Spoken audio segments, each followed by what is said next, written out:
ఢిల్లీలో జరుగుతోన్న ఆందోళనల్లో నీట్ అభ్యర్థులు లేరు అని చెప్పి భారతీయ జనతా పార్టీ వాదిస్తోంది సార్. కొంతమంది భారతీయ జనతా పార్టీ సింపథైజర్స్ అయితే చెప్తూ ఉన్నారు, ఇది స్పాన్సర్డ్ ప్రొటెస్ట్, అంటే ఎవరో డబ్బులు ఇస్తే వీళ్ళందరూ కూడా ప్రొటెస్ట్ చేస్తూ ఉన్నారు అని చెప్పేసి. వాస్తవంగా చూస్తే అక్కడ నీట్ అభ్యర్థులు మాత్రమే కాదు సార్, చాలా వర్గాల వాళ్ళు ఉన్నారు, స్టూడెంట్స్ కాని వాళ్ళు కూడా ఉన్నారు. ఇది పూర్తిగా పేపర్ లీక్స్ కు వ్యతిరేకంగా జరుగుతోన్న ఉద్యమంగా చూడాలా? పేపర్ లీక్స్ వివాదం ఇంత పెద్ద ఉద్యమంగా ఎలా మారింది? నా బిడ్డ నీట్ ఎగ్జామ్ రాసింది, నా బిడ్డ ప్రొటెస్ట్లో ఉండగా నేను కూడా వెళ్ళాను. నాకు సంబంధం లేదా? మీ మేనకోడలు నీట్ ఎగ్జామ్ రాసింది, మీరు వెళ్ళారు, మీకు సంబంధం లేదా? అంటే నీట్ ఎగ్జామ్ రాసే వాళ్ళే ఇదే మీరు హాల్ టికెట్ ఉండాలి, దీనికి ప్రొటెస్ట్లకు కూడా హాల్ టికెట్ ఉండాలా? నీట్ ఎగ్జామ్ అయితే క్యాండిడేటే వెళ్తారు, లేదంటే ఇన్విజిలేటర్ వెళ్తారు. ప్రొటెస్ట్లకు కూడా క్యాండిడేటే వెళ్ళాలి, హాల్ టికెట్ ఇస్తాం పెడతాం మేము అని రూల్ ఏమైనా పెట్టబోతుందా మోడీ ప్రభుత్వం? నాకు అర్థం కాని విషయం. పోనీ గ్రూప్ 1 ఎగ్జామ్లో అవకతవకలు జరిగాయి, బీజేపీ నాయకులంతా వెళ్ళారు, రామచంద్రరావు వీళ్ళంతా వెళ్ళారు, వాళ్ళంతా గ్రూప్ 1 రాశారా? రామచంద్రరావు గ్రూప్ 1 రాశారు నాకు చెప్పండి. బీజేపీ ఎమ్మెల్యేలు గ్రూప్ 1 రాశారా? ఎగ్జామ్ రాశారా? నాయకులు ఎగ్జామ్ రాశారా? మరి మీరు ఎందుకు వెళ్ళారు? గ్రూప్ 1 పరీక్ష మీకు సంబంధం ఏంటంటే ఏమంటారు? ఆన్సర్ చెప్తారు, సపోర్ట్గా వెళ్ళారు అంతే. మరి మీరు ఒక ఇష్యూ న్యాయమైంది అన్నప్పుడు ఎవరైనా వెళ్తారు. ఇప్పుడు రైతులు పోరాటప్పుడు నేను వెళ్ళి పాల్గొన్నాను, నాకేం పొలం లేదు, రైతు కాదు, నేను పాల్గొనకూడదా? సో కాన్షియస్ సిటిజన్, ఒక స్పందించే గుణం ఉన్న పౌరుడు సమస్య పెట్టినప్పుడు స్పందిస్తాడు.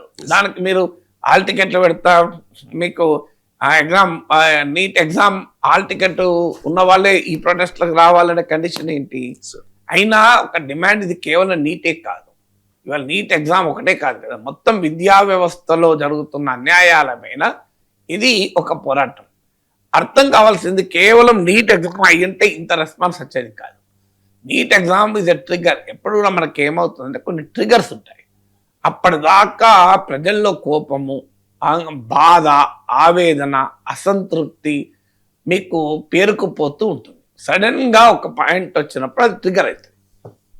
ఇప్పుడు నీట్ ఇస్ ఎ ట్రిగర్.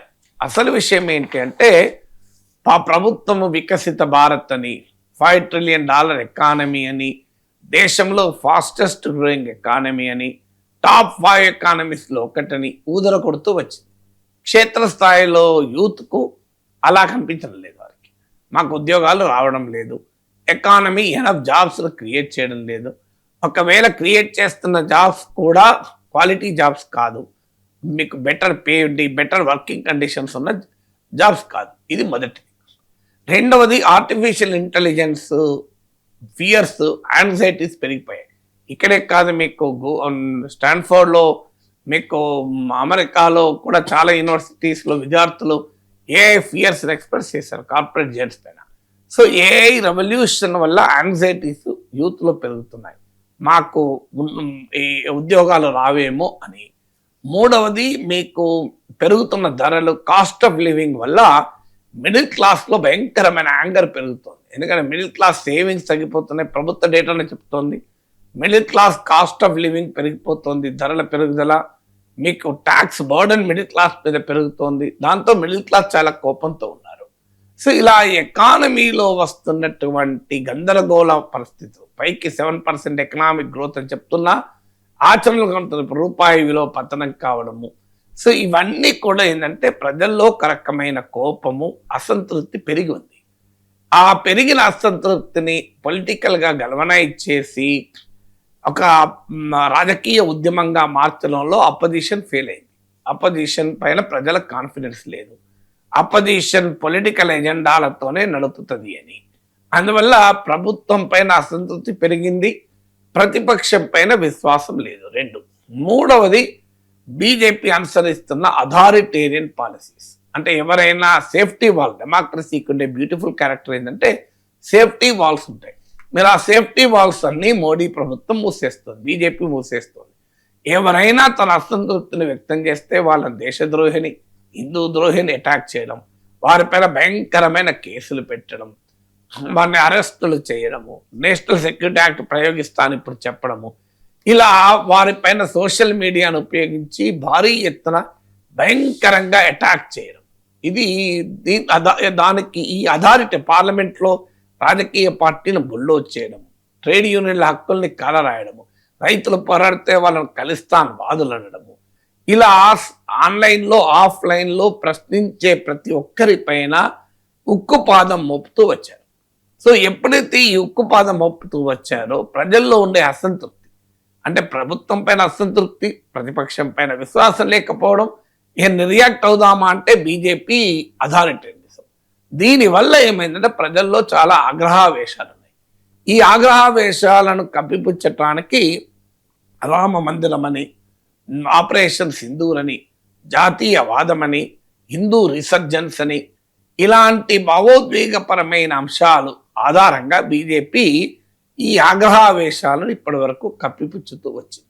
అయితే ఇటీవల కాలంలో అవి కూడా పటాపంచలే. రామ మందిరంలో దొంగతనం జరగడం, ఇప్పటికీ ప్రధానమంత్రి నోరు విప్పకపోవడము, ప్రధానమంత్రి నియమించిన ట్రస్ట్ అది, ఆ ట్రస్ట్లోనే గందరగోళం జరిగింది. ఇవాళ ప్రధానమంత్రి ఇప్పటికీ మాట్లాడకపోవడం. సో అయోధ్య రామ్ టెంపుల్కి పోయి ప్రాయచిత్త దీక్ష చేయాలి కదా నరేంద్ర మోడీ. దేవా, నేను నీ కొరకు ఇంత మంచి గుడి కట్టిస్తే ఈ దొంగలు వచ్చి ఇలా నాశనం అపవిత్రం చేశారని చెప్పి ప్రధానమంత్రి వెళ్ళి ప్రాయచిత్త దీక్ష చేయాలి. న్యాయమైతే మీకు తిరుపతి లడ్డులో కల్తీ జరిగిందని ఆరోపిస్తూ పవన్ కళ్యాణ్ ప్రాయచిత్త దీక్ష చేశారు కదా. నరేంద్ర మోడీ మరి రామ మందిరంలో ప్రాయచిత్త దీక్ష ఎందుకు చేస్తలేరు? సో ఈ క్వశ్చన్స్, ఇలాంటి క్వశ్చన్స్ రావడము, తర్వాత మీకు ఆపరేషన్ సింధూర్ పైన భయంకరంగా హైప్ పెంచేశారు. ఇక పాకిస్తాన్ పని అయిపోయినట్టే, పీఓకే వచ్చేస్తుంది. సో కానీ ఏం జరిగింది, అబ్రప్ట్గా ఆపేశారు. ఆపిన తర్వాత ట్రంప్ నేనే ఆపించాను అన్నాడు. దాంతో జాతీయవాదము, హిందుత్వ ఈ రెండింటి ఉపయోగించి ఇప్పటివరకైతే ప్రజల్ని ఎలా మభ్యపెట్టగలరు అవి పటాపంచలే.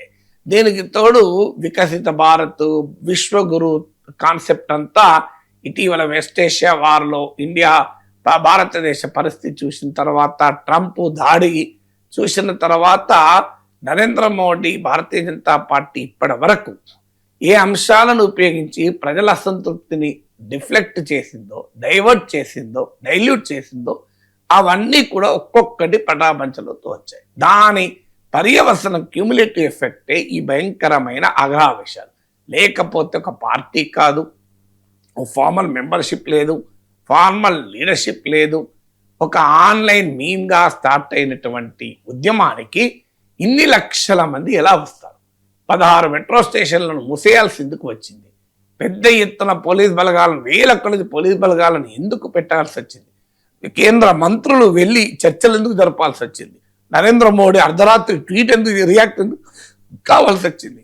మీకు ఇంత పెద్ద రెస్పాన్స్ రావటానికి కారణం ప్రజల్లో ఉండే క్యూములేటివ్ యాంగర్, దాని అపోజిషన్ ఛాంపియన్ చేయలేకపోయడం, పోనీ హిందుత్వ నేషనలిజం నరేటివ్తో దాన్ని కప్పిపుచ్చే ప్రయత్నం చేయడం ఫెయిల్ కావడం, అథారిటేరియనిజం ప్రయోగించితే దానికి లిమిట్స్ ఉండడం వల్ల ఇవాళ ఈ స్థాయిలో ప్రజలు ఈ అంశం పైన రియాక్ట్ అవుతున్నారు.